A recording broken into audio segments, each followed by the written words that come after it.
All right, jabronis, we're back. Welcome back to the Libretti Podcast Diary Show. I'm your host, Libretti. It's a show that talks about nothing but tries to find the lessons in everything. We have a good time doing it.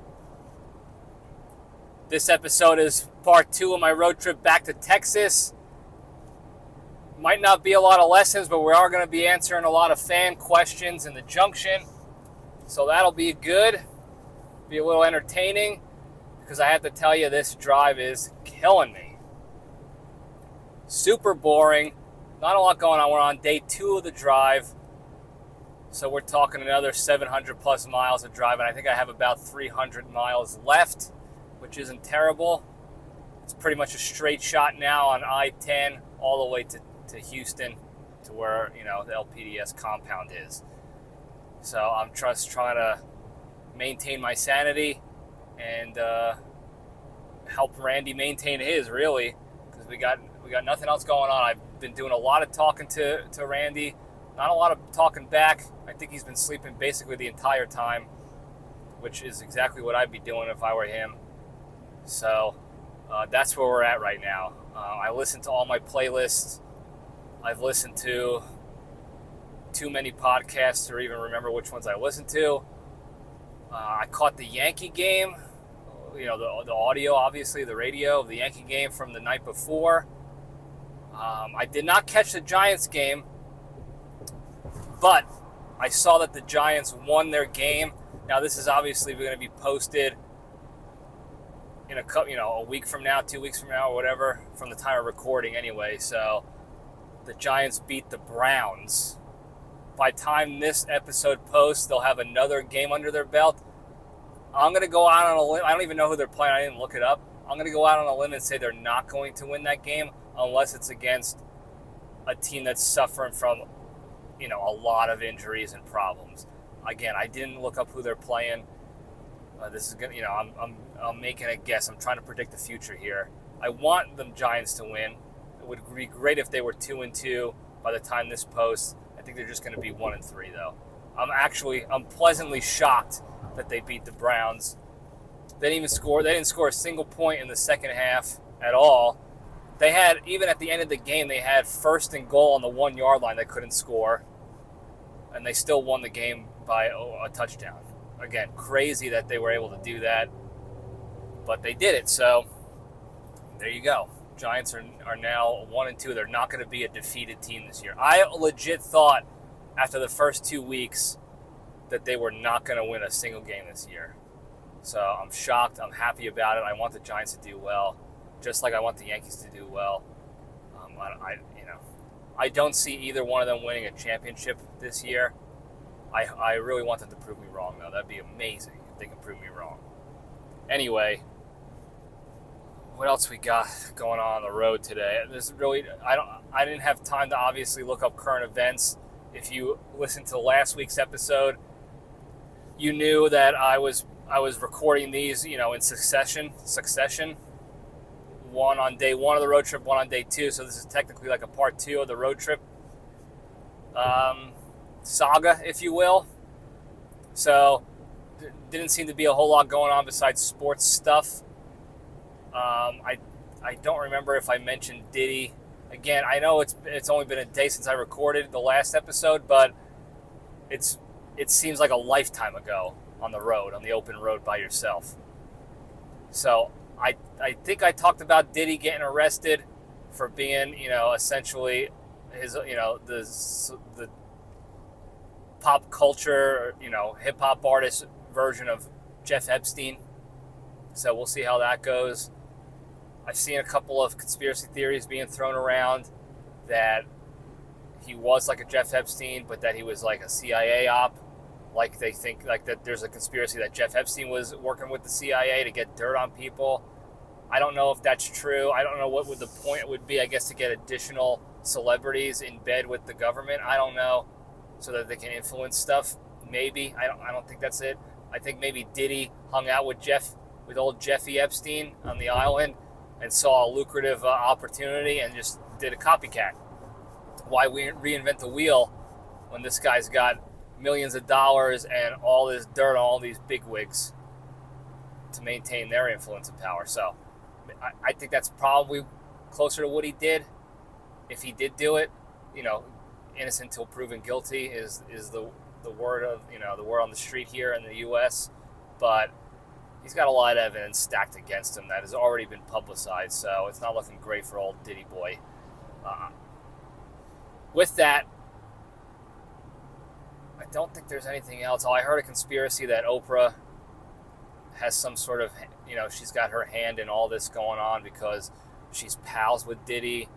She was pals with Jeffrey Epstein. She was pals with Harvey Weinstein, the producer, who did all the weird sex stuff to actresses to get, so they can get good parts in his movies, who's currently in jail right now. I don't know what Oprah's motives are, besides, I guess, money and power and influence. I don't know if that's the case, but a lot of conspiracies being thrown around all over the place. It is, election season brings conspiracy season. So, and as much as I love a good conspiracy, you get tinfoil burnout sometimes, folks. You get tinfoil hat burnout, trying to keep up with it all, and then trying to figure out, what's real, what's fake. And sometimes I just want to enjoy the fun of some of these, like aliens and stuff like that. That's innocuous. Are birds real or not? That's a fun one too. But some of these other ones just take you down these dark rabbit holes, and you get depressed and sad, and that's not. I don't recommend it for anybody. So, conspiracy season, not a fan really of that during election season, because it's not fun anymore. Same with politics. When talking about politics is not fun, I try to stay away from it. I got to get better at it every day. I try to get better at it, because it does get sad and depressing and infuriating what our government, has become. So we're going to stay away from that stuff. With that, though, there's nothing. We're going to get right into it. I've only been flapping my gills, running my DS for about 8 minutes now, 7-8 minutes. So we're going to get right into it, because we got some good questions I want to get to, and then we're going to wrap this up before I lose my mind. Okay? You already know last week's episode, I was listening to shanty music about old ships and pirates and privateers and what have yous. Losing my mind over here on the road by myself. I really need to find someone. Maybe I'll pay someone next time to just pal around with me to make things a little bit more sane and easier and more fun and enjoyable. I usually do like road trips. This is excessive. This is just excessive, and it's taking its toll on me. Losing it here. Anyway, let's get into the good stuff. Step into the cage.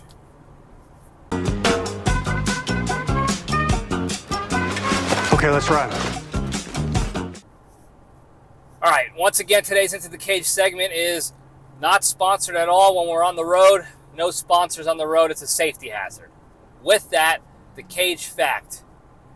We talked last week about how Cage recently purchased a $10.5 million home in Malibu, and that he's all the way back in the investing world, and it started to spark the question of what Nic Cage's net worth is currently.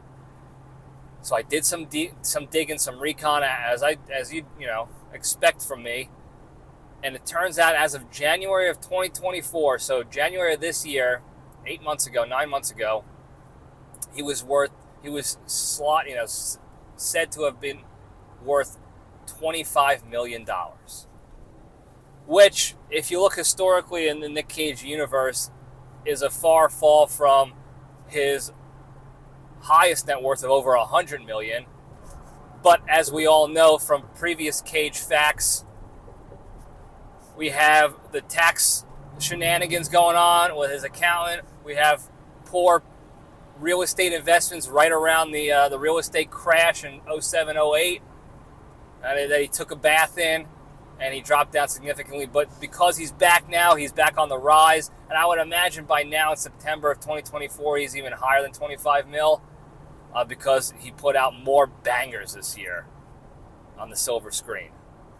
So things are only getting better for the great one. I couldn't be happier, and it couldn't be more expected. He's the best to ever do it, and for good reason. So anyway, that's the Cage fact. moving right along into the junction. We'll spin the logo up. We got some questions for the road. Now, I don't know how long this is going to take. We got some good questions. I didn't think of answers. I just wrote them down real quick and then got on the road and figured I'd go off the cuff with the answers and stuff and see if we can have a good time doing it. And I'm not putting you guys to sleep. So with that, the first question I got from this guy: what are your top 5 SNL cast members? I'm guessing he's talking all time. I don't watch SNL anymore, Saturday Night Live. I think it stinks. It's been stinky for over a decade now. Just absolute dumpers of quote-unquote comedians and sketch artists on SNL these days. Their jokes are tired. Their acting is terrible. The scripts are garbage. The premises are garbage. Everything about SNL stinks, except when they bring in a heavy hitter as the host, like a Bill Burr or a Shane Gillis, or I don't know. Those are the only 2 I've watched in the past several years when those 2 hosted. I'm trying to think of anyone else big hosted. I couldn't care less. SNL stinks now. They've gone the political route with the political jokes. They're not funny enough to make them funny. None of the jokes are funny. They never hit. They never land. In fact, there's more articles out there about SNL sketches bombing so magnificently that it has to be talked about. That's how bad SNL is. They're making headlines for being so bad. And they're not changing anytime soon. So my top 5 cast members are from the past. I would say, it's tough, because I didn't watch it too much when I was a kid, when some of the big comedians were on, like Chris Farley. I'd throw him on there. Adam Sandler I loved on there. That era of SNL I really liked. It was still cutthroat when it came to, the behind the scenes stuff, but I really liked that era. They kind of let it fly. Norm Macdonald on there. David Spade was good on there. Who else? Will Ferrell had his day, had his moment in the sun. He was funny. And back when I was younger and he was actually on the show, I thought the sketches and stuff were funny. I'm over them now. I'm over Will Ferrell a lot with anything these days. He's the same character all the time, which is fine. But I guess I'm just over it. I don't think he's bad. I think like I said, he had his moment. He was super funny. He made a shit ton of money. He's good behind the scenes too. He does, he has his hand, dipped in a lot of stuff in the comedy and movie world. So I have nothing against him. I'm just kind of his stuff is not nearly as rewatchable as I thought it was going to be. Old school still kind of hits for me with Will Ferrell. Some of his sketches on SNL still hit. A lot of the bloopers still hit because those are super funny. But the other stuff I just kind of over. I have to go back and actually rewatch. Damn it, what the hell is that movie called? With him and Chris Kattan. What is love? Baby, don't hurt me, yes. That one. The Budavi brothers. Damn, for the life of me, I can't remember the name of the movie. My brain is mush right now on the road trip.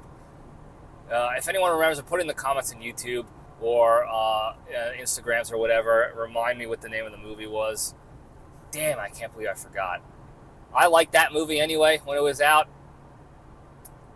But I have to go rewatch it and see if it still plays. Otherwise, I can't think of any other. I haven't watched SNL in so long, I can't remember other good cast members. I really can't. It's just not. It's not there anymore. They stink. So I stopped. I erase them from my brain pretty much. But thank you for the question there. I appreciate that one. I did like SNL back in the day. It was great when Justin Timberlake would host, and they had some funny sketches there. Good stuff. Anyway, next question. Should the vice presidential debate audience be only combat vets? I guess that would be funny because both VP candidates are technically veterans. I don't know, what is it? I don't even know the definition of what what the threshold is to become a veteran. Do you just have to serve? You just have to sign a contract and complete your contract and not get dishonorably discharged? Or do you have to get deployed and actually do something? I don't know, honestly. Maybe veteran of foreign war is a VFW is when you actually go to combat. I don't know. Don't quote me. I should know. I've been in the military for 14 years, but I never cared enough. Like, the only time people care about their veteran status is for the discounts and the bennies after your military service. And I don't really have any of, I don't get any of those. I get some disability from the VA, so I guess I'm technically a veteran. But I also deployed, and I did combat, and I pretended to do war for a little bit. So I don't know. But these guys were technically both in the military at one point or another. One was in the Guard or Reserves, and one was active duty Marines for a little bit. I don't think they did anything in particular difficult. Difficult in particular. That's the grammatical structure I was looking for. But whatever, they still signed up. They still, did whatever time that they signed up for. So there's something to be said about that in general, regardless of their political views.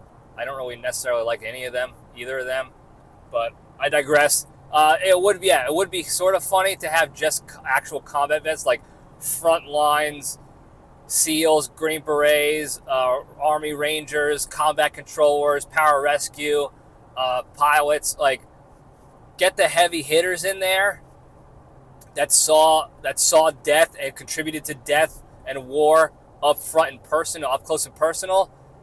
Having these two guys talk about their military service, I think that would be comical, but I don't think it would be good for anybody besides pure comedic value, and that's not what we're looking for when it comes to our government. It shouldn't be the laughing stock that it has been the past decade plus, more than that. So I don't even know if I'm going to watch the VP debate. They're not really that important. Unfortunately, they should be more important. The only important vice president candidate was probably Joey B's running mate, because he was going to die any second. And you don't even know where he's at now. His wife the first lady just led a cabinet meeting recently, which is crazy because that's the president's job. He runs the cabinet, and he wasn't even there for the cabinet meeting, for the start of it. I don't know what happened. I don't know if he showed up later. Maybe he was taking a bathroom break. I don't know. But he just didn't start the meeting. She did. And nobody's, I think it's hunky-dory with him. So, yeah, his vice presidential candidate, his running mate, was important because there was a serious question of how long this guy was going to stay in the seat and function before the VP had to take over. Now, not so much. Even though Trumpy Bear is old, and technically he can croak at any moment or get assassinated because he keeps getting attempts on him constantly, which is crazy. I know what I was talking about.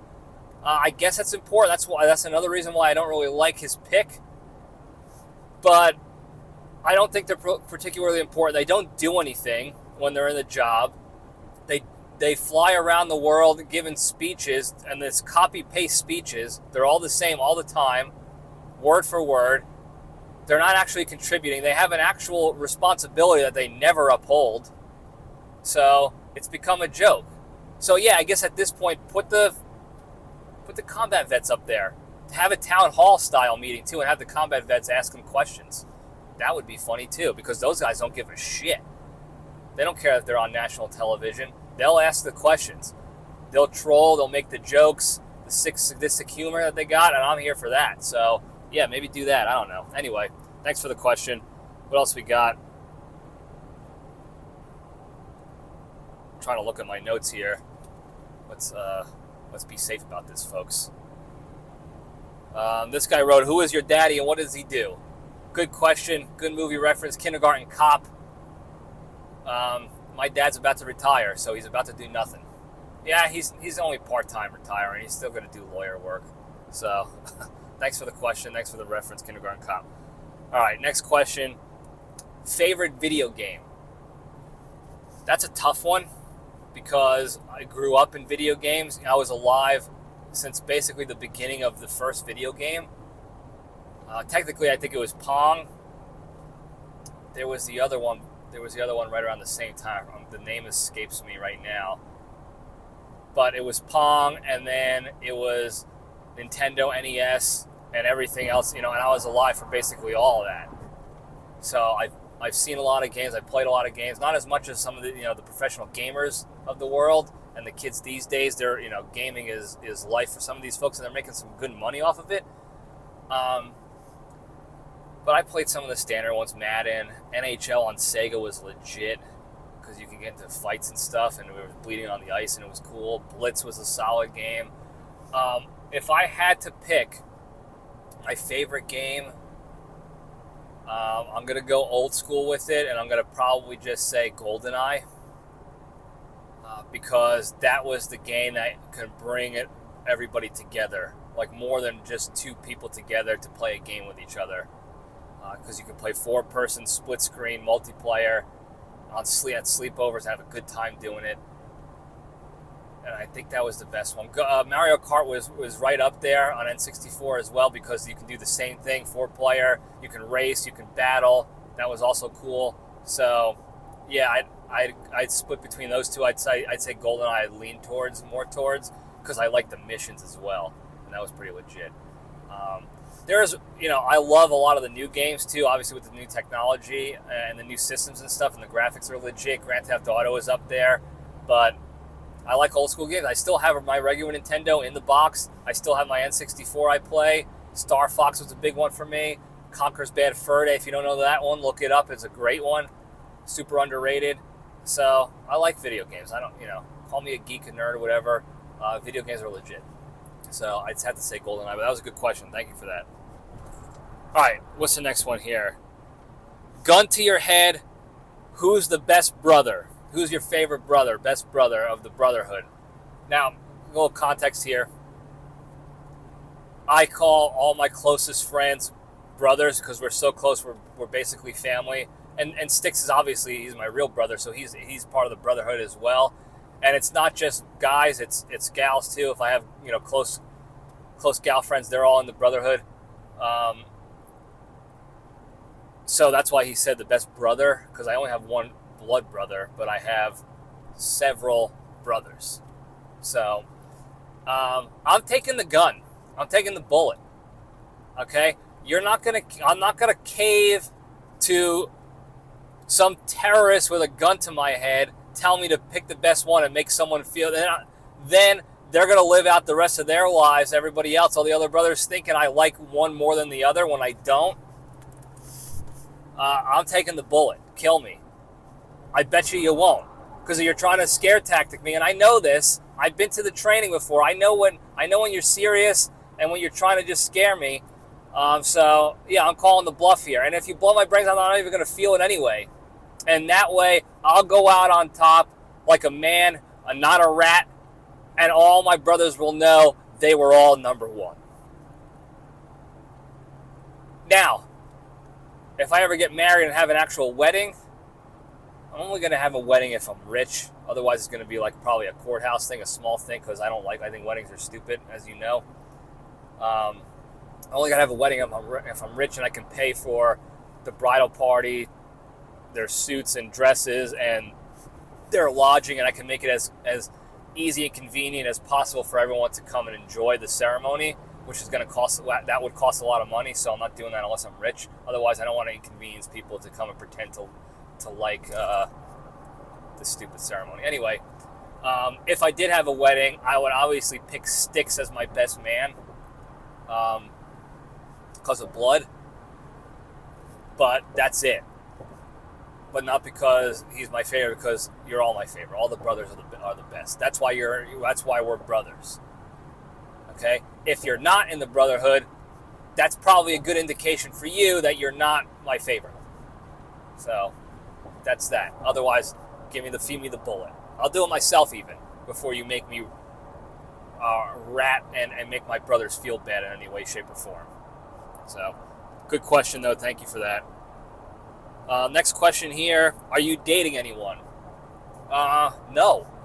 In fact, if you listened to the episode last week, I'm basically publicizing my dating journey, for better or worse, now, because of the job opportunity I got, the little part-time content creation opportunity. If you don't know what I'm talking about, get on the Instagram, Libretti_dating. Now, am I going to put out, like, if I actually find a gal that I'm going to be getting in a relationship with, but I'm still working this job, I'm not gonna put her on blast, and I'm certainly not gonna make her feel uncomfortable about, like, oh, I'm still going on dates and stuff like that. I'm just gonna adjust the content to accomplish the goal it needs to accomplish for the job, without it being a detriment to any relationships I get in. So, with that said, no, I'm not in a relationship. I've been doing the online dating thing, but I kind of wasn't doing it. Like, I have profiles and stuff on there, but I'm just, like, doom swiping.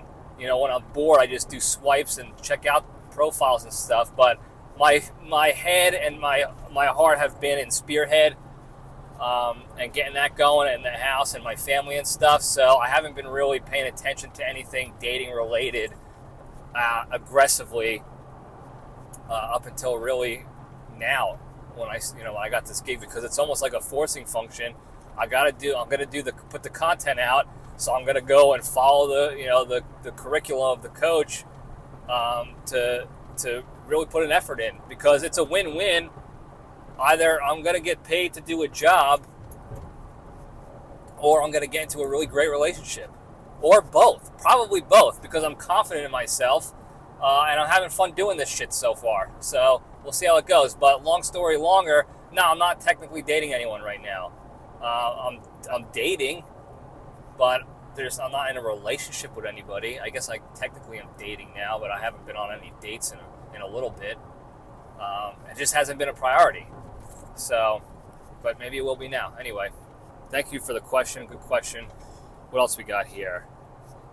All right, next question here. What are your thoughts about the immigrants eating pets?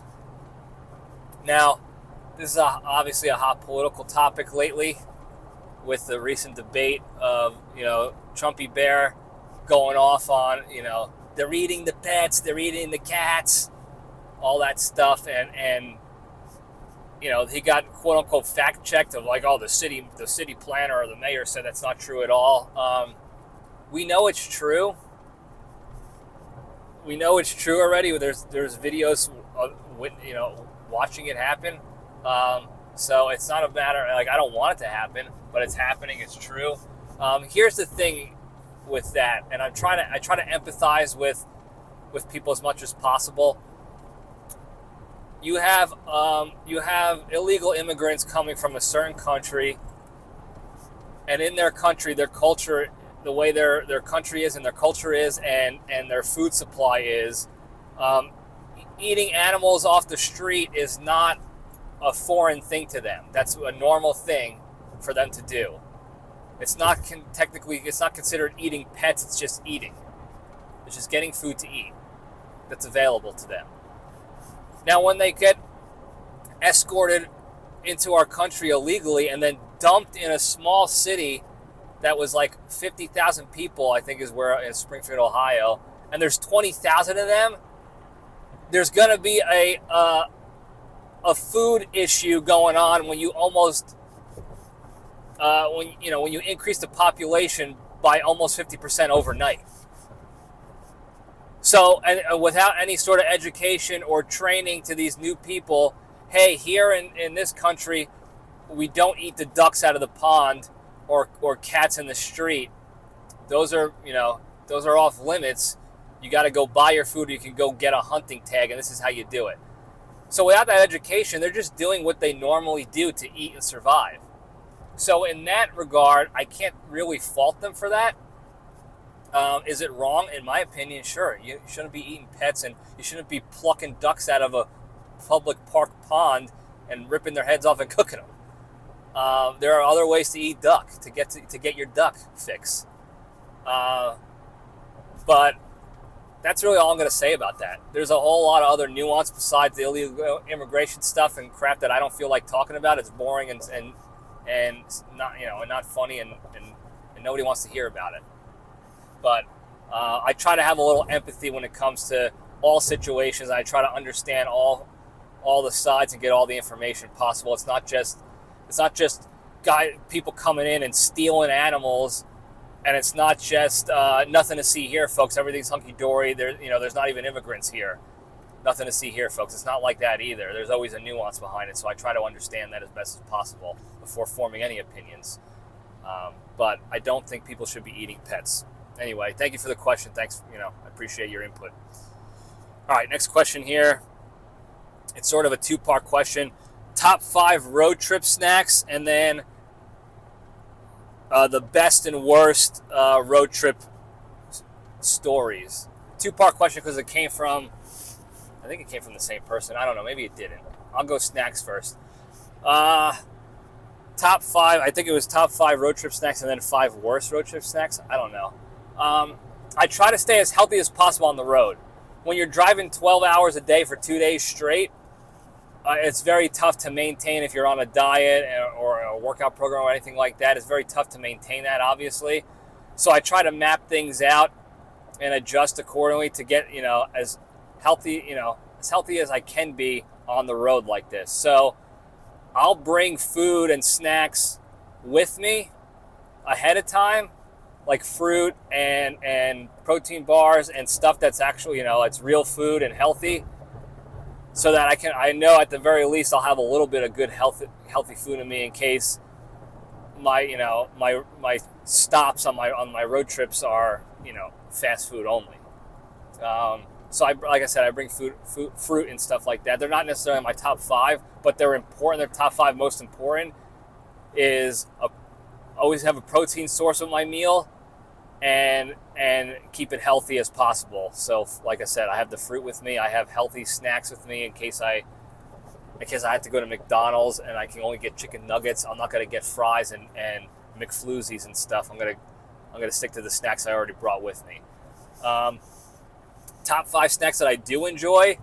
I don't know if you can call this a snack. I like the Core Power protein shakes.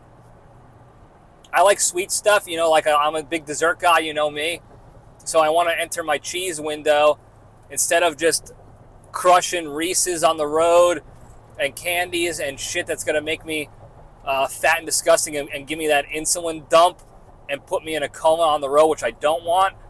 I go with that. I substitute in the Core Power protein shake or another protein shake that I can get at a gas station or something, because I like the taste. It's good, and it is sort of like that excuse of like, oh, it's a sweet, it's a little, as Nikki Sticks calls it, a little self-treat there. And then I enter my cheese window. So I like that. If I had to pick fast food joints, I would say Wendy's is a easy go-to for me when they're around. Chick-fil-A is probably up there top 5 for favorite, but also most healthy of the fast food joints. It's still not very healthy, obviously. I'll get the grilled nuggets, but they're still grilled in weird canola oils and stuff like that, and it's not organic, pasture-raised chicken we're talking about here. We're still fast food chicken. So it's as healthy as you can get. But I'll go with Wendy's, and I'll get the crispy chicken or a spicy chicken sandwich and some nuggies, and I just won't eat the bread on the sandwich because I try to feign a little healthiness when I'm on these road trips and stuff. What else? If there's a Buc-ee's on the road, I'm stopping at Buc-ee's. That's a top 5 for me. I know it sounds stereotypical and cliche, but if you haven't been to a Buc-ee's, go and then form your opinion based off of that. They got everything. If I feel like a brisket, I'll get that. They have healthy wraps and stuff there. They got healthy snacks. They got none unhealthy snacks. They got tremendous bathrooms. That's really what kind of dictates my top 5 road trip snacks and where I stop to eat anyway is the bathroom situation too. If I had to take a dumpy on the road, which I try not to do, I try to do it at the hotel obviously, but if I had to take an emergency road dumpy, we're not doing it at any old jabroni gas station. We're not doing it at an Exxon. We're not doing it at most Circle K's. Some Circle K's are okay. We're not doing it at Sunoco's or Shell stations. We're going to Buc-ee's. We're going to the Love's, the big Love's gas stations, because the big Love's will have clean bathrooms and they have a good food selection of healthy snacks. In fact, I'm going to stop at probably a Love's for dinner to get a snack wrap there for dinner as opposed to a fast food joint, because it's Sunday when I'm recording this, so Chick-fil-A is closed, and I only have a little bit of fruit left, so I'll go there for my dinner there. But Love's is pretty good. Love's is kind of hit or miss. If it's a small Love's travel stop, it's not as good. It's not as clean, but a big one is always pretty solid.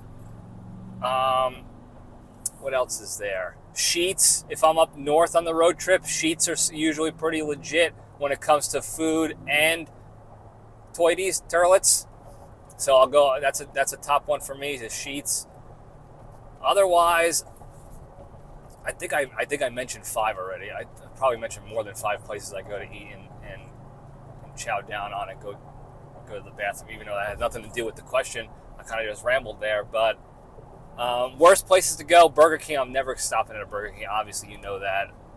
I'm never stopping at these one-off gas stations that just have like small little vending machine style snacks and bathrooms and stuff. Those are always shady. I'm only stopping at fast food joints that are in larger areas. In the middle of nowhere, I'm not stopping there because the quality of food is even worse. It's a fast food joint as it is, so it's already bad, and the quality of food's even worse. So I won't stop in the middle of nowhere, Alabama, for gas and food. I'll stop at a McDonald's in a more more populated area. That's the word I'm thinking of. What else? I'm trying to think. Worst places, worst snacks. I don't know. Slim Jims are very bottom of the shelf, fail safe for me in case I'm in a jam. I'll grab a couple of Slim Jims. I'll grab a Taco Bell if I'm in a real pinch, and I'm talking like there's nothing else. It's the only place in the entire state available, and I'm gonna starve to death otherwise. Not because I don't like Taco Bell, because I don't want to take road dumpies, and Taco Bell usually does that to you. So I'm trying to avoid that at all costs, and I don't want to do that. But I'm open to a Taco Bell. If there's a Raising Cane's around, and I don't, I already had my health fix for the day, I'll go to a Raising Cane's. But yeah, that's it. I don't know what else. I'm kind of rambling at this point when it comes to food. But right now, I'll tell you what my snacks are now. My parents really helped me out. This is something that I don't think a lot of people realize, is when I'm driving by myself, especially when I'm going from Texas to New Jersey and I'm leaving by myself, it takes me a lot of time in the morning to pack and go, because I got to pack, I got to take care of Randy, and then I got to prepare my own snacks and stuff ahead of time. And most of the time, I'm not keeping any food in my fridge because I'm going to be gone for a while, so I don't have a lot to work with when it comes to snacks. But on the way back, my parents really helped me out, so I got to pack the car and take care of the dog while my dad made some eggs for me for the road that I took down, and then my mom sliced up some banana bread for me, and they sliced up a couple of pieces of fruit and some carrots and stuff, because they knew that's what I like to do is fruit up a little bit, and they hooked it up and they took care of me. So I still have some fruit left. I still got some carrots for me and Randy. He's a big carrot guy. And I've been really rationing off my chocolate chip banana bread that they sliced up for me, because I want to save that for when I get home too, because it's good. I almost took it all down in one shot, an entire loaf, but I'm staying strong. I still got a bunch left, so I'll have that when I get back to the LPDS compound. But that's the snacks I got right now. I also have, I think I have a bag of Cape Cod chips, like salted kettle cooked Cape Cod chips I got from somebody, I don't know. But that's about it. I try not to load up with the candies and the chocolates and stuff, because as much as I want that stuff, I'm not working out much on the road. I'll do some push-ups in the hotel room, but I'm not working out much, so I'm not getting a lot of exercise besides some steps and the stuff at the hotel. And I can't have those sugar rushes and insulin dumps. It's already tiring as it is, even though I'm not really doing anything but driving. It's draining on you. Like these long drives drain you out, so to speak. So I can't have these sugar dumps, these insulin dumps, and then want to fall asleep. It's just not safe. I can't do it. So I try to minimize the amount of crap I have in the car, so I'm not tempted to chow down on it. So that's what I got right now. But that was a good question. I could think, if I had time, if I'm on the road and I have time to make stops and stuff, it's kind of tough with Randy because I don't have his crate with me, so I don't want to keep getting hotels and stopping, and then, I don't have a crate with him, so he can't really stay in the hotel without being in a crate, or kennel as some people call it. But when I'm on the road without a pet or with some friends, I'll stop at mom and pop places like barbecue joints, random, hole-in-the-wall joints to try new things. This is a business. This is all business, this trip. I stop for gas and feeding the dog, taking him out, and getting sustenance only. So I don't really think about food as much. But this question, made me think about food, so I appreciate it. Thank you. All right, that last question I mentioned, the best and worst road trip stories. I've had a lot of good road trips. I've been all over the place. As you know, I've talked about this a lot in the past. I like going on road trips usually. I've been on a lot of them. Super long ones, shorter ones for business, ones for pleasure, whatever. So I have a lot of stories from the road. I'm trying to put my finger on the best one. I'll think about that. But the worst one for me was back in college, actually. I was on winter break. So Christmas break from college, fall semester ended, and I was going down to Virginia from New Jersey to see my buddy Rich. And I was driving down the middle of winter, and I'm on the highway, and this guy, I don't know if I ever told this story. This guy, I think I'm in Maryland, he starts flashing me. It's a 2-lane highway, and he starts flashing me and tailgating me and being an asshole. So I get over to the right lane, and he still follows me, and I don't know what I did to this guy. He's followed me for miles, and he eventually, I get off in an exit in Maryland, thinking like, oh, this guy won't follow me off an exit, and he sure as shit followed me off an exit. And so I turn into a gas station. I'm like, well, this guy's not going to do anything. There's a bunch of people at this gas station. It's public. He's surely not going to do anything, in the public parking lot. Well, turns out this guy is drunk. So he absolutely had no problem doing something in a public parking lot. And he gets out of his car, and I got out of mine. I was driving my 1994 Toyota Camry at the time. Now, a real quick story on that one. I got that car senior year of high school, 2005. It had 142,000 miles on it when I got it, 94 Camry. I had that thing all through college up until 2011 when I got rid of it, and I gave it to my brother Bonji. Brendan, he's been on the show before. We call him Bonji. I gave it to him at 210,000 miles, more than that actually. Maybe it was closer to 250. It was a lot of miles. He drove that to over 300,000 miles. Now, the entire time that both of us drove that car, it never needed a new engine, nothing. The one time I had to get something fixed on it, it was the harmonic balancer fell off and need to be replaced. I don't even know what that is. I do know it's a real thing. I looked it up and it got fixed. That was it. Otherwise, the only things that broke down in that vehicle were all aesthetics. The door handles fell off. The inside was a mess, but the thing ran like a dream.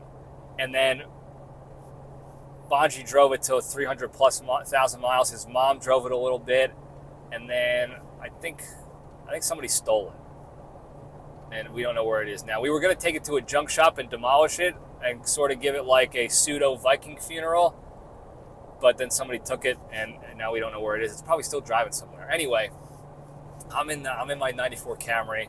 I'm at this gas station in Hagerstown, Maryland. I think it was a Shell. And I get out of the car. I wanted to go inside to the place because I was like, oh, this guy's not going to do anything inside the gas station. I can get a Gatorade and cool off a little bit. Meanwhile, it's 25 degrees outside. I'm wearing my purple Joker t-shirt, and I'm sweating. I took my jacket off because I was so nervous of this guy chasing me down that I was working up a sweat.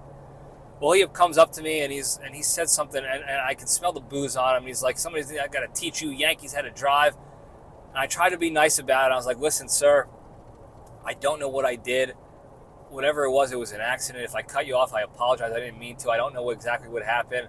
Let's just end things. Let's just move forward amicably and end things and be done with it. I apologize. You were right. I was wrong. Whatever it was, let's just stop. Let's just be done with it. And he's like, nope. Somebody's going to teach you a lesson. And he goes to swing at me. And luckily, I'm in college, so I'm still, young and spry and quick. Plus, this guy was drunk in the middle of the day. It was like a Saturday. Not even. Maybe it was the middle of the week. Afternoon drive. He's drunk. And he takes this, like, super slow left hook that looked like a cartoon. It was in such slow motion.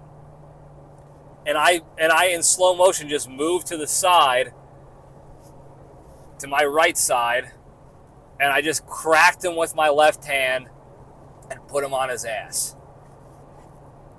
And then I said something like, can I go now, sir? And I got back in my car. I didn't even get the Gatorade I wanted. I was dying. I got back in my car. I'm pouring sweat, like Brendan Fraser in Bedazzled when he's the basketball player. Pouring out sweat.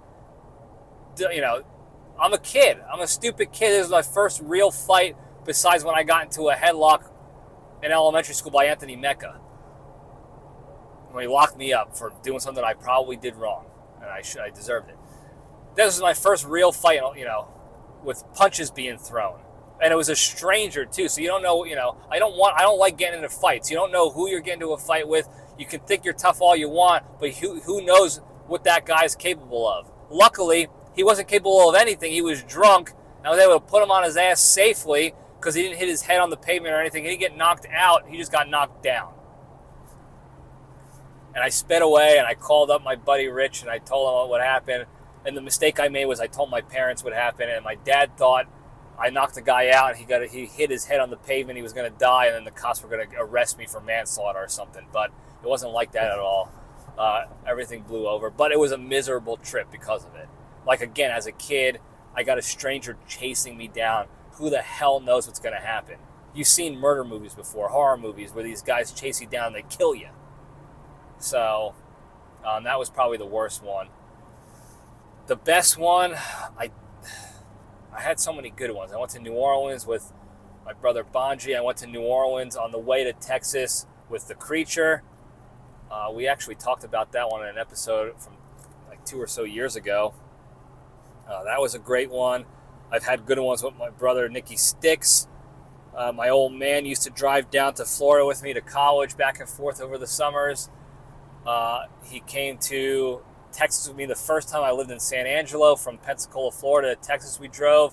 And then he came with me. My old man came from Texas up to South Dakota. That was a crazy drive. Then he came with me to Maryland when I drove from South Dakota to Maryland with my old man and my uncle. I've been all over the place. I've driven to and from Colorado from South Dakota with my brother Cheech. Driven back and forth to D.C. a few times. I don't really have a favorite. I've driven from Pensacola down to Daytona Beach with my roommates from Pensacola, and one time with the Bone Crusher for alumni weekend. There's been a lot of good road trips. I can't even remember. I'm sure I'm missing some of them. But I like road trips, especially with people. Especially with people, because you can make stops, you can see sights, you get stories, crazy stuff happens, you meet crazy people, and you have these memories. And I had so many of them now, thankfully, that I can't pick and choose the best one. I can pick and choose the worst one because that was easily the worst one, I'd say. The most dangerous anyway. But yeah, so thank you for that question. That was good reminiscing about the good old days of fun road trips with people. I'd like to do that again sometime. Who knows? Maybe I'll get a nice gal to go on road trips with me. She likes them too as well. That would be nice, and fun. So anyway, that's the last question. That's all I got today, folks. So thank you to everybody who submitted questions. I appreciate it.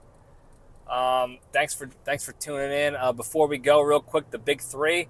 The 3 pillars to staying strong and being a better, happier, kinder, healthier, more genuine human being, and spreading that goodness and positivity to all those around you throughout the land. Number 1, exercise every day.